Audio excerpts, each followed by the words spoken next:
We knew at the start of this trial there would be bad days and worse days. It can't get any worse than this. For 2 hours this afternoon, Major Pat Cicero of the LaPorte County Sheriff's Department. He's not only a blood spatter expert, but a crime scene expert. He detailed for the jury, using crime scene photographs, exactly what he thinks went down in the afternoon of February 13th, 2017, when Abby Williams and Libby German were slashed to death near the Monon High Bridge outside of Delphi. Using photographs, close-ups of photographs of the crime scene of the girls, many of them never seen before in public, Pat Cicero described how Libby apparently was slain, or at least fatally slashed across the throat in one location, her body dragged about 20 feet down to the bottom of a V and then dragged back this way to lie up against a tree. In that V would have been her best friend, Abby Williams, who was also found slashed across the throat. What was interesting about Abby's wounds and the evidence of them, she was wearing Libby's sweatshirt, but on her hands and on the wrists of that sweatshirt, there was no blood. The only explanation Pat Cicero could give was she was perhaps unconscious or restrained at the time, because your natural inclination is to grab your throat when you feel the blood leaving your throat.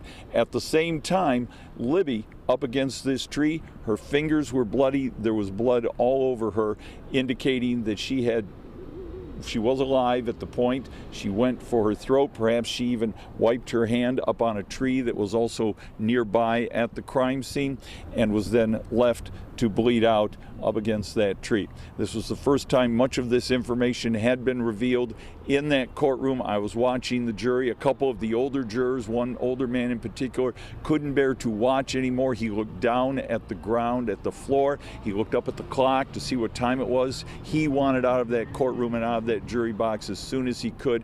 After a good 15 or 20 minutes, when he refused to look at the big monitor screen that displayed these photographs, he then reached down, started gathering up his notebooks and such, indicating subliminally he wanted out of that jury box. Next to him, an older woman who put her hands to her mouth, shaded her eyes at some point. They couldn't bear to look at it anymore. But most significant was the reaction from Becky Patty. She would have been Libby German's grandmother.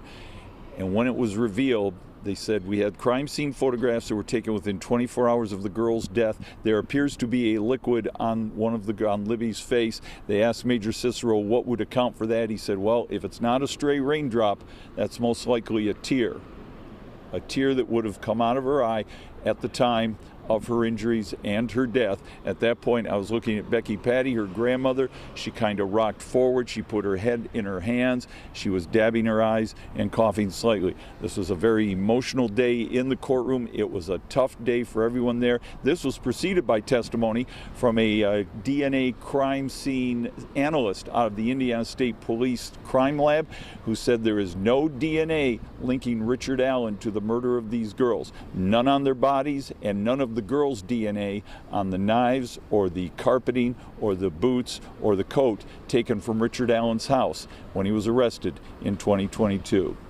In Delphi, Russ McQuaid, CBS 4 News. And CBS 4 will bring you updates on the Delphi murders trial on air and online. Just head to cbs4indy.com/Delphi. You can also click on the Delphi murders trial tab at the top of our homepage.